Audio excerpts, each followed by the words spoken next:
The millionaire laughed when the maid's son said he spoke 3 languages.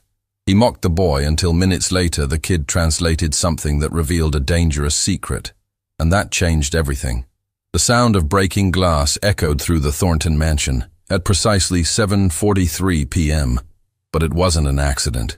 It was the exact moment Elena Martinez realized her son was about to change everything. She had begged God that morning, literally begged on her knees in their one-room apartment, hands clasped so tight her knuckles turned white. "Just today," she whispered into the silence. "Please, just let me get through today without losing this job." Her babysitter had canceled at 6 a.m. No warning, no apology. Just a text message that made Elena's stomach drop. "Sorry, can't make it."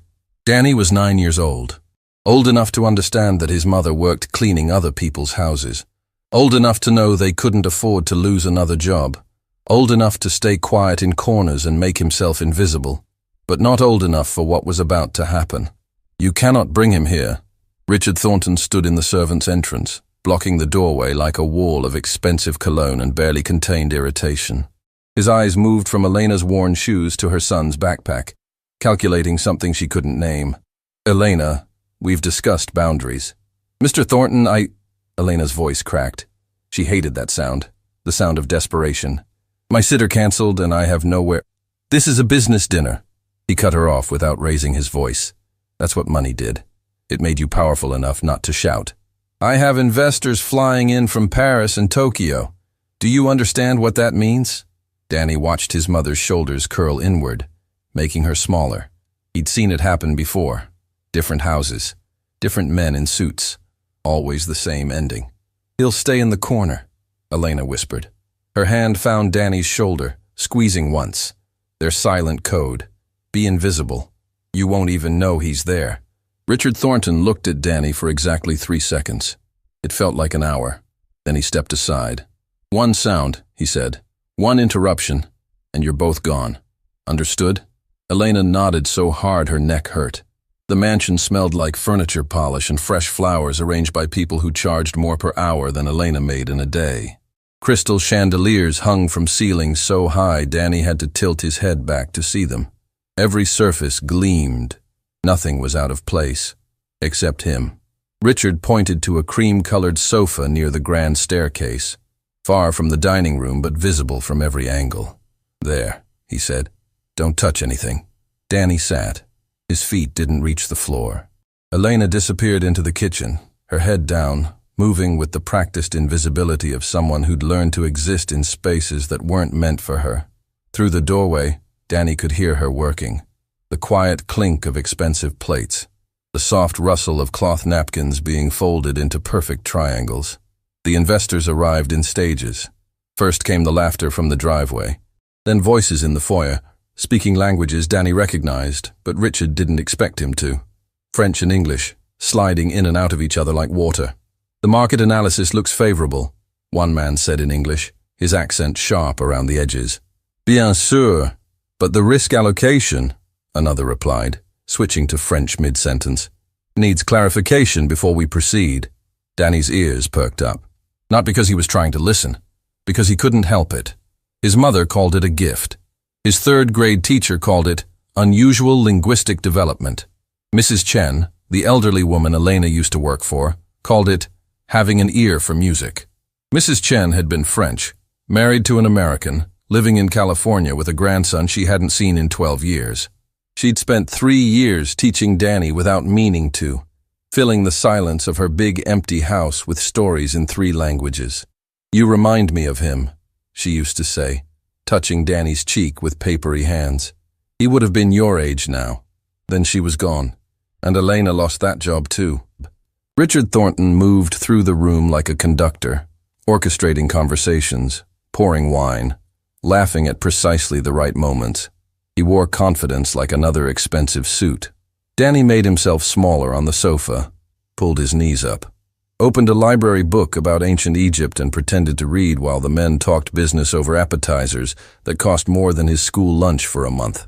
"The terms are quite clear," one investor said in French, his tone smooth as silk.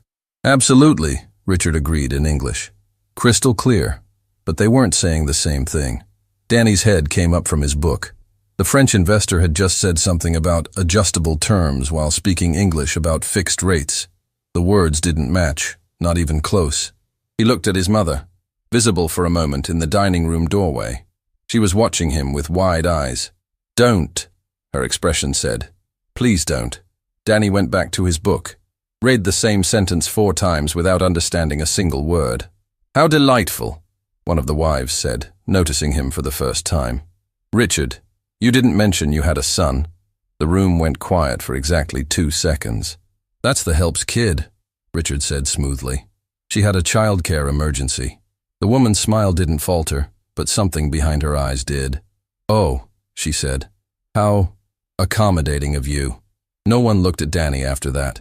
He ceased to exist again, just part of the furniture, less important than the chairs they sat on. Dinner was served. Elena moved between the kitchen and dining room like a ghost, filling water glasses before anyone noticed they were empty, removing plates before anyone finished chewing. Danny watched her hands shake slightly as she set down a platter of something that smelled like herbs and money. The conversation grew louder. Wine made people confident. Deals made them careless. "The liability clause," one investor said in French, leaning back in his chair. "It's quite favorable for us, no?" "Very favorable," another agreed in French. "He won't realize until it's too late." Richard raised his glass. "Gentlemen, I believe we have the foundation for something extraordinary." They toasted in 3 languages, clinked crystal that cost more than Danny's school tuition, smiled with teeth that had been professionally whitened, and Danny felt his heart start to pound, because Richard had just agreed to terms that weren't translated, liability that shifted entirely to him, an exit clause that only existed in French. The whole deal was structured in 2 different ways, depending on which language you understood. His mother appeared at his side, her face tight with warning. "Danny," she whispered, "not a word, not one word." "But Mom, No." She crouched down, her voice desperate. "Baby, I know what you're thinking. Don't. Please don't. He doesn't know what he's agreeing to. It's not our business." Elena's eyes were bright with unshed tears. "We don't get to have opinions in houses like this. We just work. We keep our heads down. We survive." Danny looked past her at Richard Thornton, who was signing something now, laughing, completely unaware that he was about to lose everything. "Mom, if you say anything," Elena's voice broke, "if you embarrass me in front of these people, I will lose this job, and it took me 3 months to find this one. 3 months, Danny. Do you understand what that means?" He understood. He understood they were 2 paychecks away from eviction, that his shoes were held together with duct tape, that his mother cried quietly in the bathroom when she thought he was asleep. But he also understood what was happening at that table. "Go to the kitchen," Elena said. "Please, just go wait in the kitchen until this is over." Danny stood, started walking toward the kitchen door, got 3 steps away. Then he heard Richard Thornton say, "Well, gentlemen, I think we're ready to finalize this. My lawyer will review the documents tomorrow, but I see no issues." "Parfait," the French investor said, his smile never reaching his eyes. "No issues at all." Danny stopped walking. His mother's hand grabbed his arm. "Danny, no. They're lying to him," Danny said. Not loud, but not quiet either. The dining room went silent. Richard Thornton turned slowly in his chair. His expression was polite confusion, the kind adults wear when children say something unexpected. "I'm sorry, what?" Elena's face went white. "Mr. Thornton, I apologize. He didn't mean—" "They're saying different things," Danny continued, his voice steadier now. "In English and French, it's not the same deal." For 3 seconds, nobody moved. Then Richard Thornton laughed. It wasn't a mean laugh. Not yet. It was the laugh of someone genuinely amused by something absurd. The other men joined in, polite chuckles, bemused smiles. "Well," Richard said, still smiling, "that's quite an imagination you have there, son." "I'm not your son," Danny said quietly, "and I'm not imagining it." The temperature in the room dropped 10 degrees. Richard's smile stayed in place, but his eyes went hard. "Elena, please remove your child from the dining area." "Yes, sir, right away. I'm so sorry." Elena grabbed Danny's arm harder. "Wait." One of the investors leaned forward, curiosity replacing amusement. "How do you know what we're saying?" Danny looked at his mother. She was shaking her head frantically, mouthing the word no over and over. "I speak 3 languages," Danny said. Portuguese, English, and French. The room exploded with laughter. Real laughter this time. Richard Thornton nearly choked on his wine. 3 languages, he repeated, wiping his eyes. Oh, that's rich. That's absolutely rich. Richard, one of the wives tried. Maybe a 9-year-old from... Richard gestured vaguely at Elena, at Danny, at everything they represented. Tells me he speaks 3 languages. What's next? Is he going to critique my wine selection? The investors were laughing now. Not cruelly, just the way people laugh at something impossible. Like a dog doing calculus, like a fish riding a bicycle. Elena's face crumpled. I'm so sorry, Mr. Thornton. He watches videos online and he thinks... I don't think, Danny said. His voice cracked. I know, and they're cheating you. The laughter stopped. Richard Thornton stood up, slowly, like a storm gathering itself. Get him out, he said quietly. Now. They said in French that the liability is all yours, Danny said quickly, the words tumbling out. That the exit clause lets them walk away without penalty, but you can't. In English, they told you it's equal. It's not equal. It's a trap. Elena, Richard's voice could have frozen water. Remove your child. The clause de sortie is quite favorable for us, Danny said in perfect French. He won't understand until he signs. The room went dead silent. One of the French investors' faces changed, just for a second. But Danny saw it. Richard saw it too. What did you just say? Richard asked slowly. That's what they said 15 minutes ago. Danny pulled away from his mother's grip. While you were pouring wine, they said in French that the exit clause is quite favorable for them, and you won't understand until you sign. But in English, they told you the terms are crystal clear and completely fair. That's... Richard looked at his investors. That's not...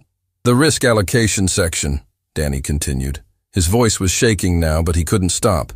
In English, they said it's distributed equally. In French, they said he assumes all the risks. Not them. You. Not them. You. One of the investors started to speak. Stopped. Started again in heavily accented English. This is a misunderstanding. This isn't a misunderstanding, Danny said, his voice steady now. I heard every word. I heard every word. You've been running 2 different deals this whole time. One in English for Mr. Thornton. One in French for each other, and they don't match. Richard Thornton sat down slowly. His face had gone completely blank. The expensive kind of blank that came before extremely expensive decisions. Is this true? He asked his investors. Richard, let's discuss this rationally. Is it true? The silence that followed was the loudest thing Danny had ever heard. Elena sank into a chair, covering her face with her hands. She was crying now, quiet, helpless tears. Richard picked up the contract, started reading. His jaw tightened with every line. Get out, he said finally, quiet, deadly. Richard, if you'll just... Get out of my house. The investors stood, gathered their papers, walked out without another word. Their wives followed, clutching designer purses, not looking at anyone. The front door closed. Then it was just 3 people in that massive dining room. Elena, Danny, and Richard Thornton, holding a contract that would have bankrupted him. Elena lifted her head. Mr. Thornton, I'll pack my things. Sit down, Richard said. She froze. Please, he added. And it was the please that made her sink back into the chair. Richard looked at Danny. Really looked at him for the first time. How old are you? 9. And you speak 3 languages? Yes, sir. Where did you learn? Danny glanced at his mother. She nodded barely. Mrs. Chen, he said. She used to be Mom's client. She was French and she was lonely and she taught me while Mom worked.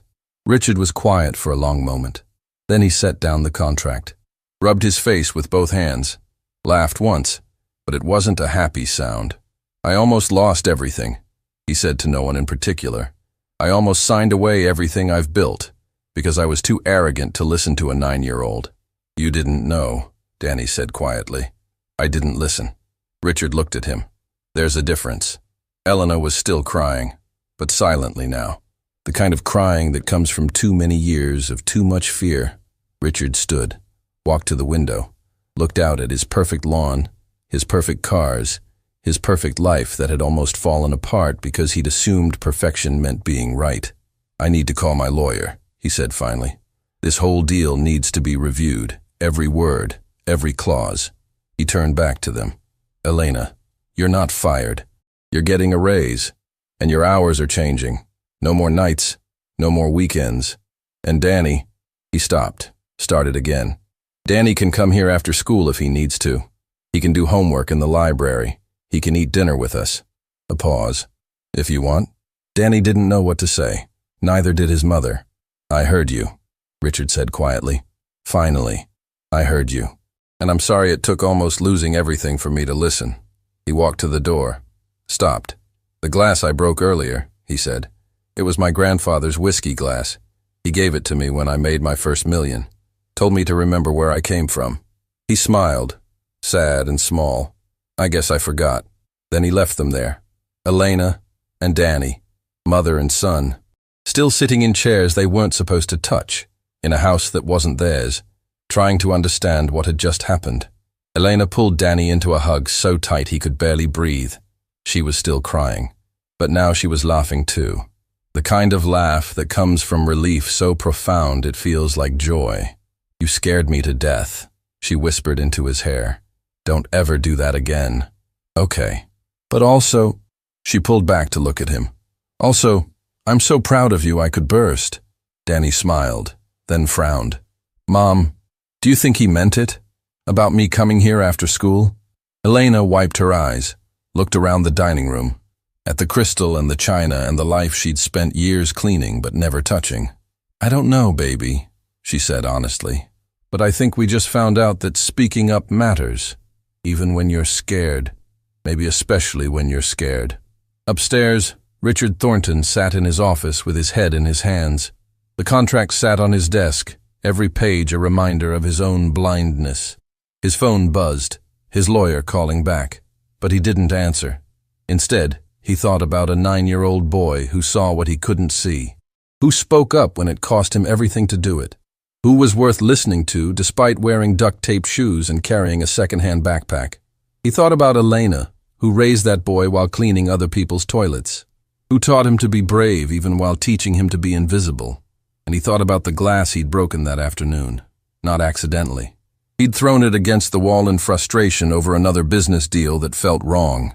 The glass had shattered, just like his assumptions. Maybe it was time to break a few more things, like the rules that said some people mattered and others didn't, like the belief that money meant being right, like the walls between people who served and people who were served. Maybe it was time to listen. The phone buzzed again. This time, Richard answered. Tom, he said to his lawyer, clear your schedule. We need to review every contract I've signed in the past 5 years, and then, he paused. Then I need you to draw up some paperwork for a scholarship fund, for talented kids who need a chance. What brought this on? His lawyer asked. Richard looked at the broken glass still scattered on his office floor, at the contract that would have ruined him, at the view from his window that suddenly looked different. Let's just say, he said quietly, someone reminded me what I'd forgotten. He hung up, went back downstairs, found Elena and Danny still in the dining room looking lost. Have you two eaten? Richard asked. They shook their heads. Then let's fix that, he said.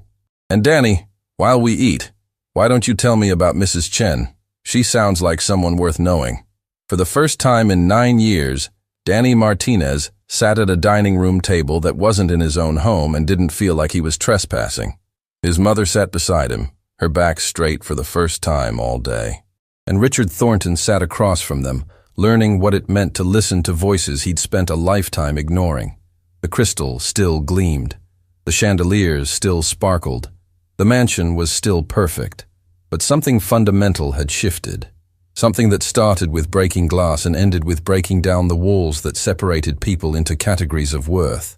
It started with a boy who refused to be invisible. And it would change everything.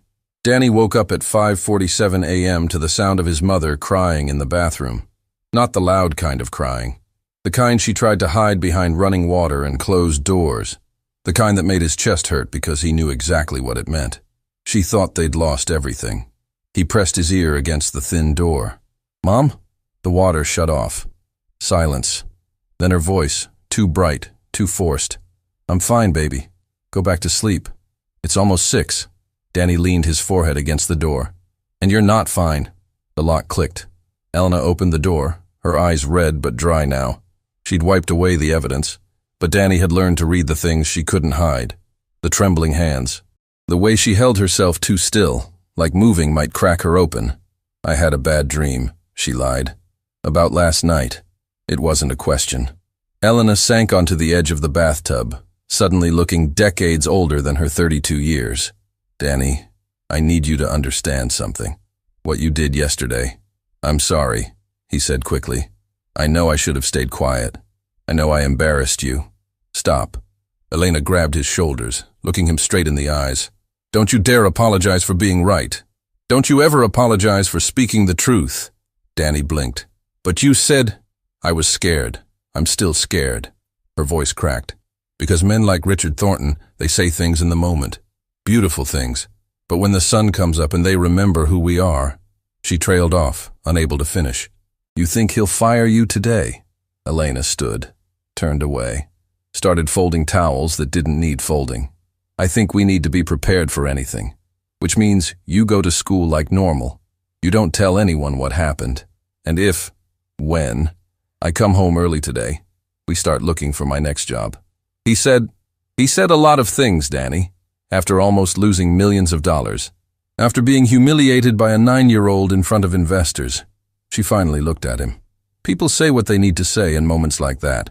It doesn't mean they mean it when reality sets in. Danny wanted to argue.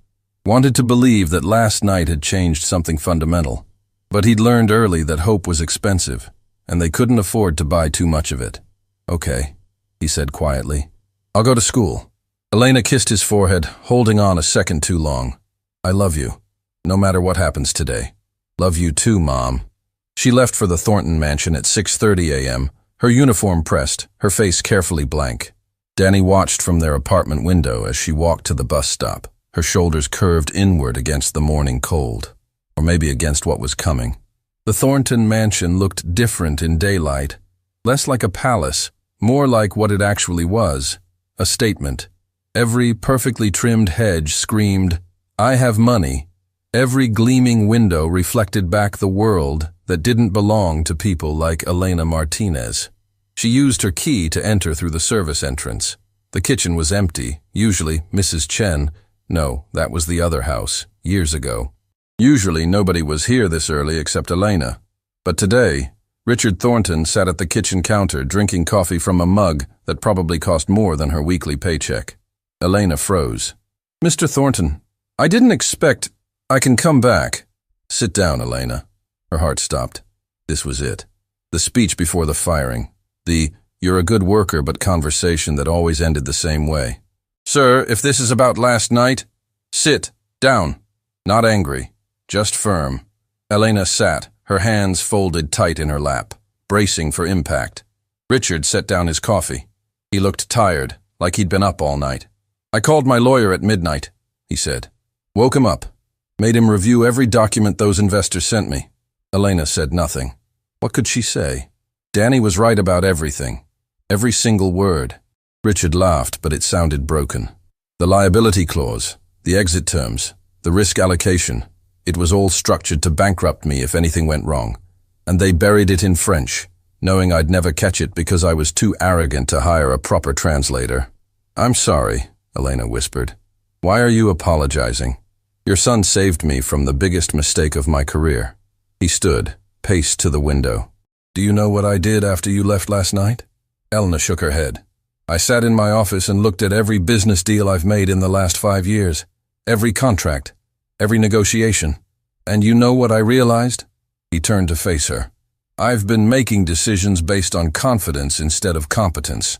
On image instead of information. I've been so sure I was the smartest person in every room that I stopped actually listening to anyone. Mr. Thornton, a 9-year-old had to save me from myself. He laughed again, that same broken sound. A 9-year-old who sits in corners trying to be invisible, while I parade around thinking I'm invincible. The silence stretched. Elena didn't dare break it. I meant what I said last night, Richard said finally. About the raise. About the hours. About Danny being welcome here. He paused. But I need to know if you trust that. Because if you don't, If you think I'm just saying words because I feel guilty, then we need to have a different conversation. Elena looked up at him. Really looked. She'd cleaned this man's house for 6 months, but this was the first time she'd ever actually seen him as a person, instead of just an employer. A person who made mistakes, who felt embarrassed, who was trying, in his own clumsy way, to do something right. I'm scared, she admitted. We've been here before. Different houses, different promises. They always end the same way. I know.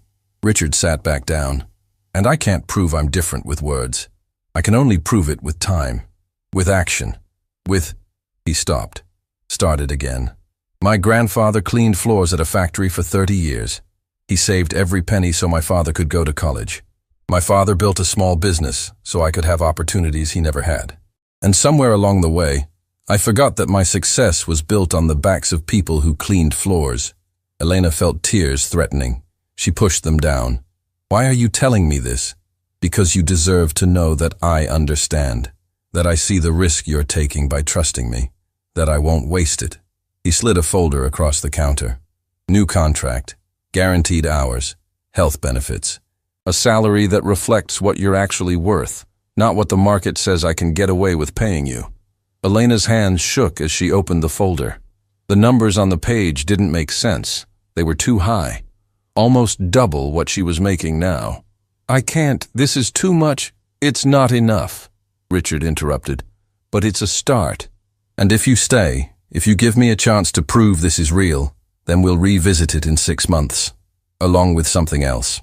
He pulled out another paper, a college fund, for Danny, full ride to any school that accepts him, when the time comes. Elena couldn't stop the tears now. They came hot and fast, years of fear and exhaustion pouring out. Why? Because your son saw the truth when everyone else, including me, refused to look. Because he spoke up when it cost him everything to do it. Because talent and intelligence don't care about zip codes or bank accounts. Richard's voice softened. And because maybe if I do this right, I can remember who I'm supposed to be. Elena wiped her eyes, looked at the contract. At the man who'd spent months being just an employer and was now trying to become something more complicated. Something like decent. What about Danny? She asked. You really meant it. About him coming here after school. I'd like him to, if he wants to. Richard hesitated. I need to apologize to him. Properly. For laughing. For dismissing him. For making him feel like he didn't matter. He's 9. He'll forgive you. That doesn't mean I don't owe him the apology. Elena closed the folder, held it against her chest like a shield, or maybe a promise. Okay, she said quietly. Okay, we'll try. But if anything changes, if this turns out to be just guilt or charity, I need you to tell me. Don't let us build hope on something that isn't real. I promise. Richard extended his hand. Elena shook it. His grip was firm, but not crushing. Equal, like they were two people making an agreement. Not an employer bestowing mercy. Thank you, she whispered. Thank your son, Richard replied. He's the one who started all this. 3 blocks away, Danny Martinez sat in his 3rd grade classroom, staring at a math worksheet he couldn't focus on. He kept thinking about his mother, about the look on her face this morning, about the way she'd said, when I come home early, instead of if. His teacher, Ms. Rodriguez, stopped beside his desk. Danny, everything okay? He nodded automatically. Yes, ma'am. You haven't written anything in 20 minutes. Because his mother was probably getting fired right now. Because they'd probably have to move again. Because he'd tried to do the right thing, and it was going to cost them everything. But he couldn't say that. So he picked up his pencil and wrote 7/8/56. Ms. Rodriguez squeezed his shoulder once, gentle, then moved on. She knew. Teachers always knew. But knowing didn't fix anything. The morning dragged. Lunch came and went. Danny ate alone, like always, trying not to think about his mother sitting on their worn couch, circling job ads in the newspaper. At 2:15 p.m., the classroom phone rang. Ms. Rodriguez answered, listened, then looked at Danny with an expression he couldn't read. Danny, you need to gather your things. Someone's here to pick you up. His stomach dropped. Early pickup meant emergency. Emergency meant everything had fallen apart. He packed his backpack with shaking hands. walked to the office like he was walking to his own funeral. But it wasn't his mother waiting in the office. It was Richard Thornton, wearing jeans and a regular shirt, looking completely out of place among the plastic chairs and children's artwork. He stood when Danny entered, his hands in his pockets like he didn't know what to do with them. "Hi, Danny," he said. And then, before anyone else could speak, "I owe you an apology." Danny stared. The office secretary stared. Ms. Rodriguez, who'd followed him down, stared. "I laughed at you," Richard continued. "I dismissed you. I made you feel small and unimportant. And I was wrong. Completely. Thoroughly wrong. You were the only person in that room brave enough to speak the truth. And I'm sorry I didn't listen the first time you tried to tell me." Danny felt his throat close up. "It's okay. It's not okay. But I'm going to do better." Richard crouched down to Danny's eye level. "Your mom said yes, to all of it. The new contract, the hours, the college fund. And I'm here to ask if you'd be willing to give me a second chance. Come to the house after school. Do homework. Have dinner with us. Let me prove that last night meant something." Danny looked at Ms. Rodriguez. She nodded slightly, her eyes suspiciously bright. "Where's my mom?" Danny asked. "At the house, waiting for you." Richard smiled, small and uncertain. "She wanted to be here, but we figured you might prefer a familiar face for the drive home. You're driving me? If that's okay with you." Danny thought about the bus ride, about going home to their empty apartment, about his mother's tears this morning. Then he thought about last night, about speaking up even when he was terrified, about the way Richard had looked at him after the investors left, really looked at him, maybe for the first time. "Okay," Danny said. "Let's go." Richard stood, relief clear on his face. "Thank you for giving me a chance." As they walked out to the parking lot, to a car that cost more than 5 years of his mother's old salary, Danny realized something. Last night had broken glass, but today was about building something new from the pieces, something that might actually last. The car ride was silent for the first 3 minutes. Danny sat in the back seat of Richard's Mercedes, watching the city blur past the window. The leather smelled new. Everything in this car probably cost more than his mom made in a year. "You can sit up front if you want," Richard said, glancing in the rearview mirror. "I'm okay back here." Another minute of silence. Then Richard cleared his throat. "Your teacher seems nice, Ms. Rodriguez." "She is. She looked surprised when I showed up." Everyone was surprised. Danny finally looked at Richard's reflection in the mirror. "Rich people don't usually pick up kids from my school." Richard winced. "I suppose they don't. It's okay. I'm used to being the different one. That shouldn't be something you're used to." Richard pulled up to a red light, turned slightly in his seat. "Danny, I need you to understand something. What I'm trying to do here, with the contract, the college fund, bringing you to the house, it's not charity." "What is it then?" "It's me trying to be less of an idiot." The light turned green. Richard drove. "My whole life I've surrounded myself with people who tell me I'm smart, who agree with everything I say, who laugh at my jokes even when they're not funny. And somewhere along the way, I started believing I actually was the smartest person in every room." Danny said nothing, just listened. Then a 9-year-old proved me wrong in front of everyone. Richard's voice caught. "And instead of being grateful, my first instinct was to laugh, to dismiss you, to protect my ego instead of protecting my business. You didn't know I really spoke French. I didn't care enough to find out." Richard pulled into his driveway, killed the engine, turned to face Danny fully.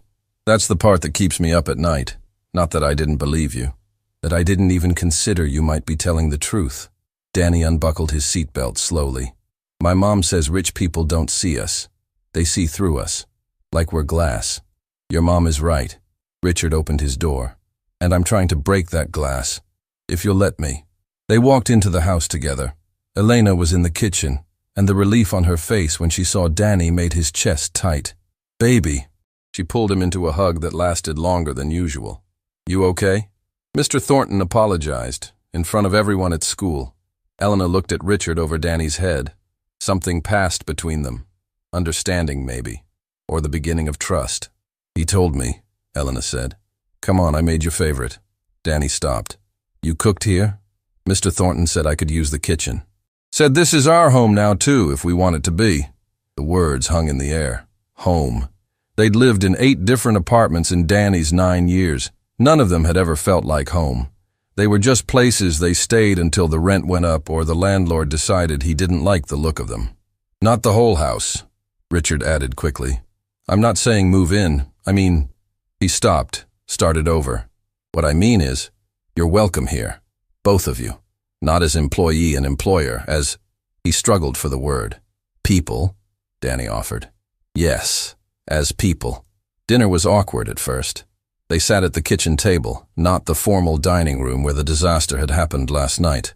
Elena had made arroz con pollo, and the smell filled the house with something that felt almost like warmth. This is incredible, Richard said after the first bite.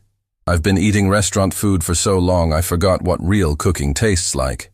Elena smiled, small but genuine. My grandmother's recipe. Tell me about her. And Elena did. Slowly at first, then with more confidence.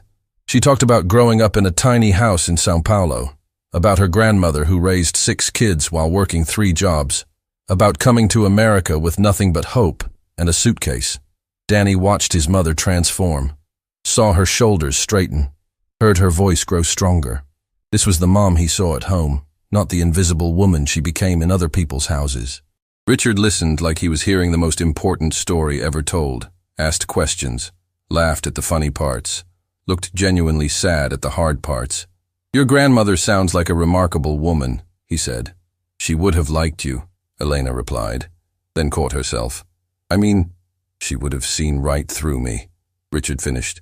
Would have called me out on my nonsense. Probably, Elena smiled. She didn't believe in wasting words on politeness when truth was more important. Danny comes by it honestly then. They ate in comfortable silence for a moment. Then Richard set down his fork. I have a proposition, and I want you both to think about it honestly before answering. Danny felt his stomach tighten. Here it comes. The catch. There was always a catch. I need help, Richard said simply. Real help. I'm restructuring my entire business. Every contract, every deal, every partnership. And I realize something. I can't do it alone. I don't trust my judgment anymore. What kind of help? Elena asked carefully. Danny. Richard looked at him directly. I need someone who sees what others miss, who isn't afraid to speak up, who understands that words matter, especially when they're in different languages. I'm 9, Danny said. I know, which is why I'm not offering you a job. I'm offering you an education. Richard pulled out a folder. There's a program at the university for gifted kids. Language immersion, cultural studies, translation theory. It's designed for high schoolers, but I called in a favor. They'll test you. If you qualify, you'd attend twice a week. After school. Danny's heart raced. That sounds expensive. That's not your concern. Your concern is whether you want to do it. Why? Danny asked. Why do all this? Richard was quiet for a long moment. Because I have a daughter, he said finally. Had. She died 3 years ago. Car accident. She was 16. The kitchen went silent. Her name was Sophie. Richard's voice cracked. She wanted to be a translator for the UN. Spoke 4 languages. Could have spoken 10 if she'd had the time. He wiped his eyes roughly. After she died, I threw myself into work. Stopped seeing people as people. Just saw deals and numbers and ways to make more money. Elena reached across the table, squeezed his hand once. Then you showed up, Richard continued, looking at Danny. Speaking 3 languages, seeing things I couldn't see. And for a moment, I saw Sophie. Not as a replacement, you're not her, but as a reminder of what matters, of who matters. Danny felt tears on his cheeks, but didn't wipe them away. I'll try, he said. If the test says I'm good enough, I'll try. You're already good enough, Richard said firmly. The test just proves it to everyone else. They finished dinner with lighter conversation. Richard asked about Danny's favorite subjects, history and reading, his least favorite, gym, what he wanted to be when he grew up. He didn't know yet, and that was okay. After they ate, Richard showed Danny the library, floor-to-ceiling shelves packed with books, a reading corner with a window seat, a desk with good lighting. This is yours now, if you want it. Do homework here. Read whatever interests you. I'll stay out of your way. Danny ran his hand along the spines. More books than he'd ever seen outside a library. Can I really? It's just collecting dust otherwise. Sophie used to spend hours in here. Richard smiled, sad but real. I think she'd like knowing someone was using it again. That night, as Richard drove them back to their apartment, Danny asked the question that had been burning in his mind. What happened to the investors? The ones from last night? Richard's jaw tightened. I filed a complaint with the International Business Bureau. They're being investigated for fraud. Won't be able to operate in the US for a long time. Good, Danny said quietly. Your bravery did that. Your willingness to speak up even when everyone told you not to. Richard pulled up to their building. Don't ever lose that, okay? Don't let the world teach you to be smaller than you are. Elena and Danny walked up the 3 flights of stairs to their apartment. The building smelled like old cooking and mildew. Their door stuck the way it always did. Inside, their furniture was worn and mismatched. But something had changed. Mom? Danny asked as she tucked him into bed. Do you think this is real? Elena sat on the edge of his mattress. I think Richard is trying. I think he's hurting and lost, and trying to do something good with his grief. She brushed hair from Danny's forehead. But we'll be careful, okay? We'll protect our hearts while we see if his intentions match his actions. I like him, Danny admitted, even though I'm scared too. Me too, baby. Me too. After Elena left, Danny lay in the dark, thinking about Sophie, who never got to be a UN translator, about his mom, who spent years being invisible, about Richard, who had everything except the thing that mattered most, about how one dinner party had cracked open 3 lives and let the light in. He thought about the library, about the books waiting for him, about the program at the university, about possibilities that hadn't existed 48 hours ago. And he thought about what Richard had said. Don't let the world teach you to be smaller than you are. Danny Martinez had spent 9 years making himself invisible, shrinking to fit into corners of other people's houses, learning to take up less space. Maybe it was time to learn something different. Maybe it was time to stop disappearing. 3 miles away, Richard Thornton sat in Sophie's room for the first time in 6 months. Her medals from language competitions still hung on the wall. Her books lined the shelves in alphabetical order because she'd been meticulous like that. I met a kid today, he said to the empty room. He reminds me of you, smart, brave, sees the world in more colors than most people.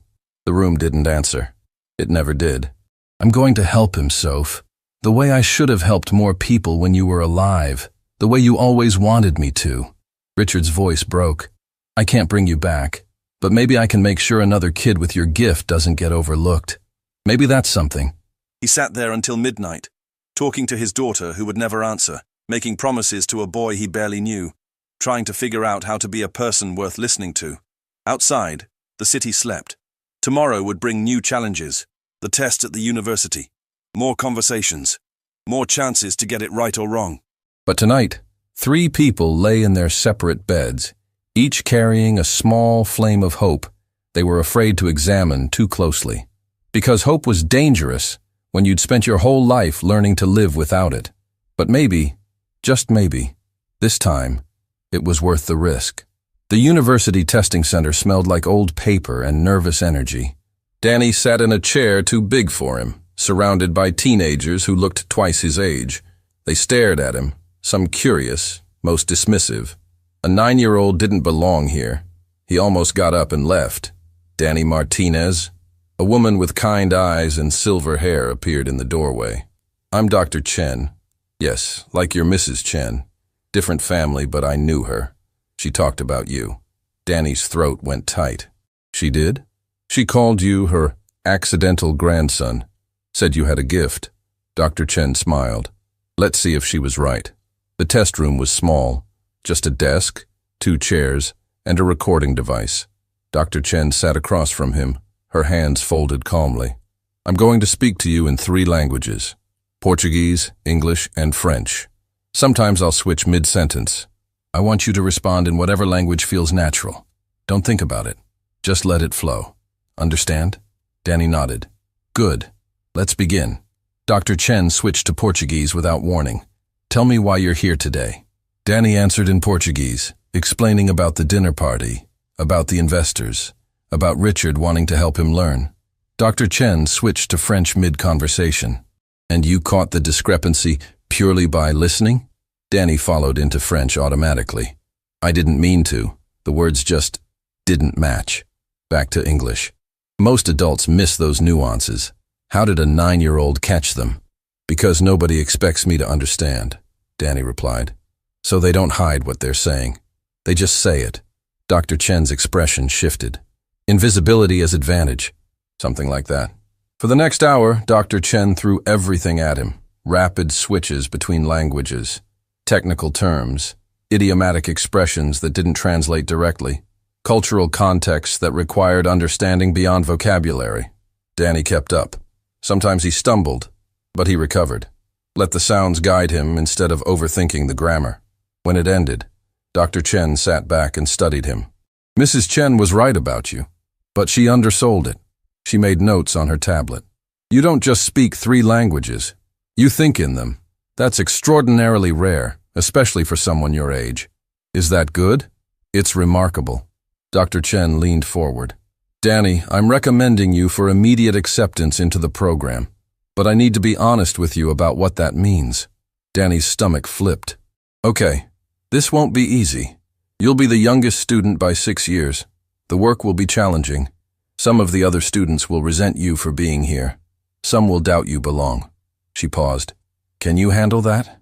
Danny thought about sitting in corners of mansions, about being laughed at by adults in expensive suits, about his mother's tears in the bathroom.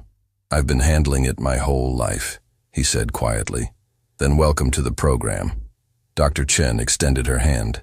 Classes start next Tuesday. Don't be late. Richard was pacing in the hallway when Danny emerged. Well, I got in. Richard's face split into a grin so wide it looked painful. Of course you did. Of course you... He stopped himself, took a breath. How do you feel? Scared, Danny admitted. Good. If you weren't scared, you wouldn't be paying attention. Richard crouched down. Listen to me. Some of those kids are going to make this hard for you. They're going to question whether you deserve to be there. Are you ready for that? Are you asking if I'm going to quit? I'm asking if you know you're worth enough to stay. Danny met his eyes. Mrs. Chen used to say that courage isn't not being afraid. It's being afraid and doing it anyway. She sounds like she was a wise woman. She was. Danny shouldered his backpack. Can we go tell my mom? They found Elena at the mansion, reorganizing the kitchen pantry. When she saw their faces, she dropped the can of beans she was holding. He got in, Richard said simply. Elena covered her mouth with both hands. Tears spilled over immediately. Baby, I start Tuesday. Danny ran to her, and she pulled him into a hug so fierce he could barely breathe. I'm so proud of you, she whispered into his hair. So proud. I'm scared, Mom. Being scared means it matters. Means you care. She pulled back to look at him. And you're going to be amazing. That evening, Richard ordered pizza instead of cooking. They ate in the library, surrounded by Sophie's books, and Danny finally asked the question that had been burning since yesterday. What was she like? Sophie? Richard went still. Eleanor tensed, ready to redirect if needed, but Richard took a breath and answered. Stubborn. Brilliant. She argued with me about everything. His voice was rough but steady. She wanted to change the world through words. Believed that most conflicts came from misunderstanding, and if people could just truly hear each other, the world would be better, Danny finished. Exactly. Richard smiled. Sad but genuine. She would have loved meeting you. Would have grilled you on grammar rules and challenged you to translation competitions. Who would have won? Her. Always her. Richard laughed, and this time it sounded almost real. But she would have respected that you pushed her to work for it. They sat in comfortable silence, eating pizza and passing around a 2-liter of soda like they were just a normal family having a normal evening. Except they weren't normal. They were 3 broken people trying to figure out how to fit their jagged edges together without cutting each other. Can I ask you something? Danny said suddenly. Why did you really come to my school yesterday? Richard set down his pizza. Because I needed you to know I meant it. Words are easy. Showing up is harder. He met Danny's eyes. And because I was terrified you'd say no, that you'd decide I wasn't worth the risk. I almost did. What changed your mind? Danny thought about it. You apologized in front of everyone. Rich people don't do that. They make excuses or blame other people or just pretend it didn't happen. He paused. You didn't pretend. I couldn't. Not after what you did for me. I just told the truth. No, Richard said firmly. You risked everything to tell the truth. There's a difference. Later, as Richard drove them home, Danny watched the city lights blur past. His city. The same streets he'd walked his whole life, but somehow they looked different now. Richard, he said quietly, what happens if I fail? At the program? Then, you'll have tried something difficult and learned from it. But what if I embarrass you? Richard pulled over, turned to face Danny fully. Listen to me very carefully. You could walk into that program, say nothing but curse words in all 3 languages, and set the building on fire, and I would still be proud of you for trying. Danny laughed despite himself. That's a low bar. My point is, you don't owe me success. You don't owe me perfection. You owe yourself the chance to see what you're capable of. Richard's voice cracked slightly. I lost that chance with Sophie. I was always pushing her to be better, to achieve more. And then she was gone, and I never got to tell her that she was already enough. I think she knew. Maybe, but I should have said it more. Richard pulled back onto the road. So I'm saying it to you now. You're already enough, Danny. Everything else is just extra. When they reached the apartment, Elena walked Danny upstairs while Richard waited in the car. At their door, she knelt down to his level. This program, the mansion, Richard, it's all moving so fast. Are you okay with that? Danny considered. I think so. It's weird, but good weird. If it ever stops feeling good, you tell me immediately. We walk away, no matter what. She gripped his shoulders. You understand? Nothing is worth losing yourself over. I understand, Mom. Good. She kissed his forehead. Now get inside and do your homework. Some things stay normal even when everything else is changing. Danny went inside, but before starting homework, he pulled out the library book about ancient Egypt he'd been reading the night of the dinner party. He'd barely gotten through 3 pages that night, too distracted by the conversations happening around him. Now he could barely remember why he'd been so interested in pyramids. The world had gotten bigger, and scary, and full of possibility. He thought about Tuesday, about walking into a room full of teenagers who would see him as a child, about proving himself over and over, about carrying the weight of Richard's grief and his mother's hopes and Mrs. Chen's memory. It was a lot for 9-year-old shoulders.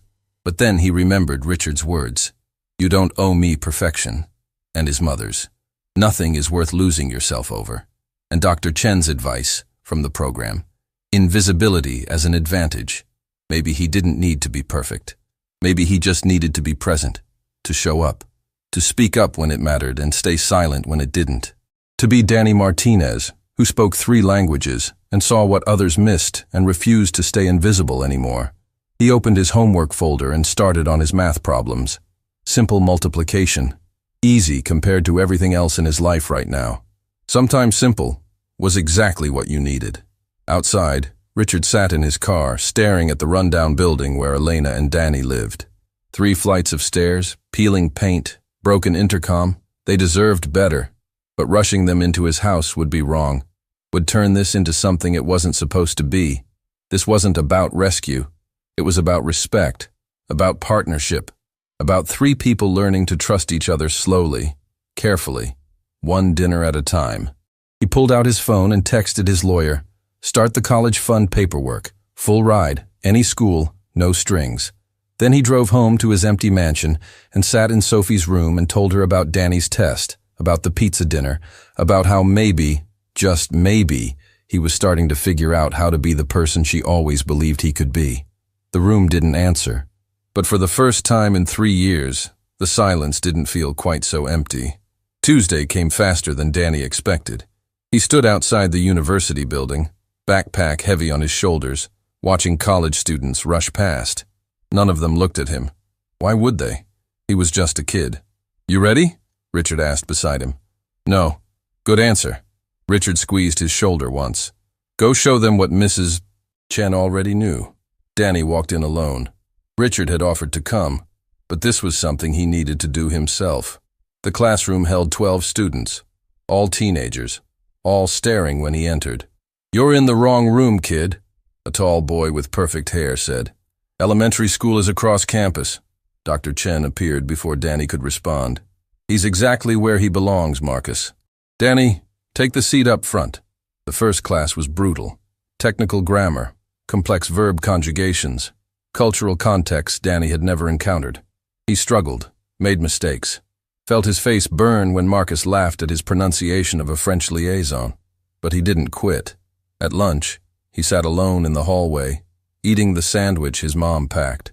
2 girls from class walked past, whispering.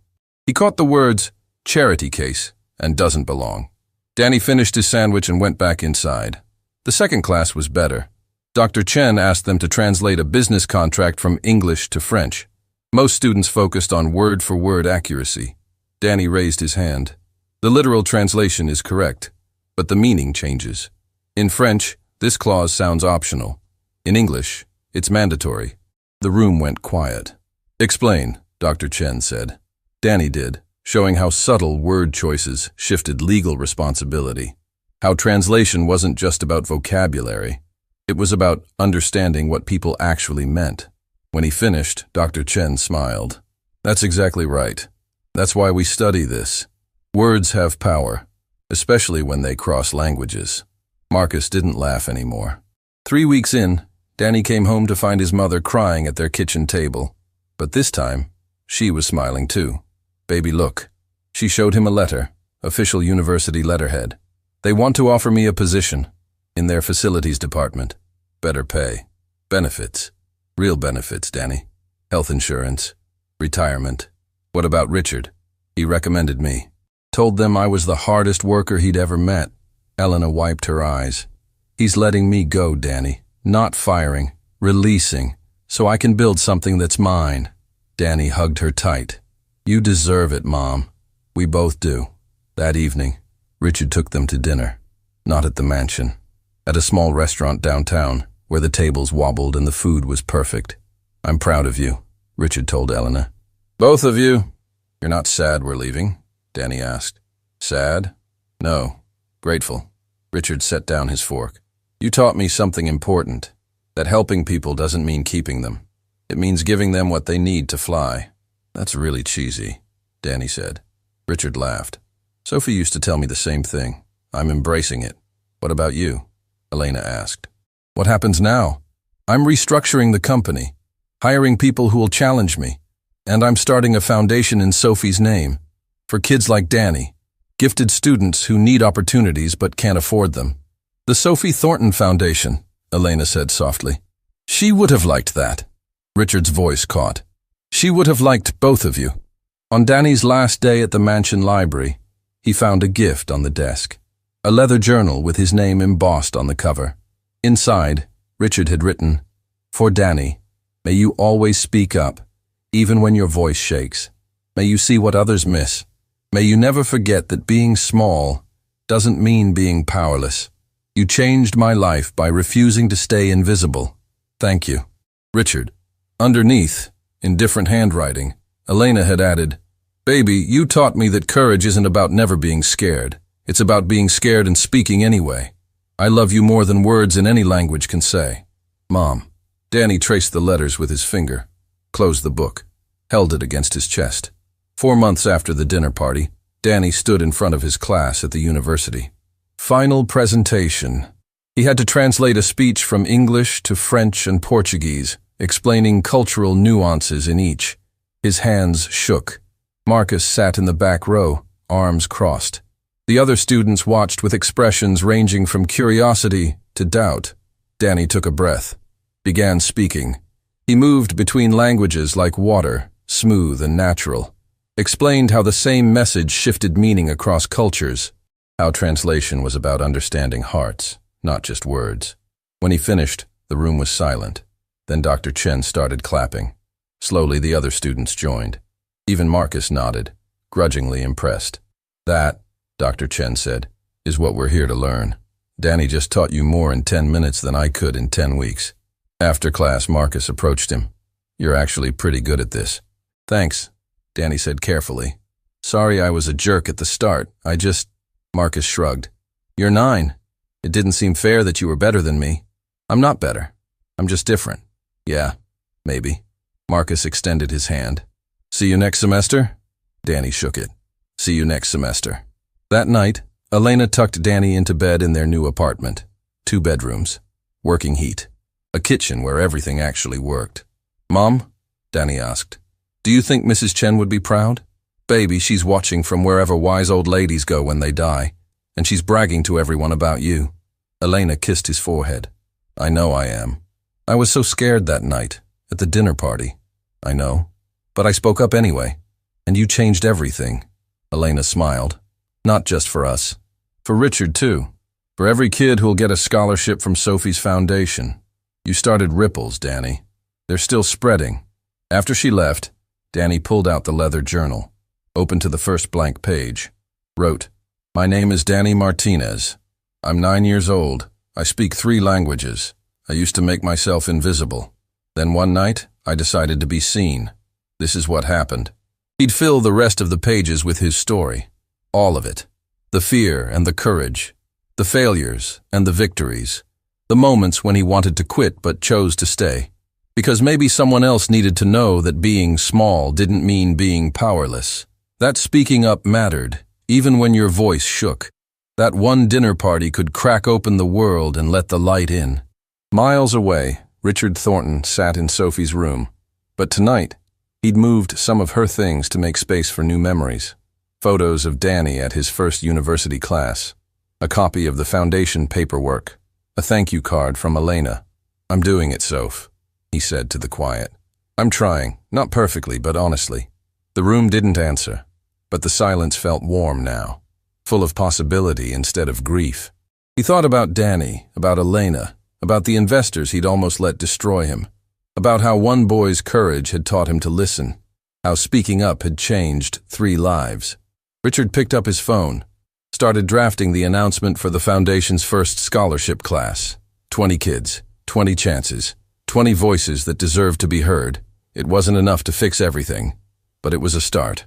And sometimes that's all courage requires. Not perfection, just starting.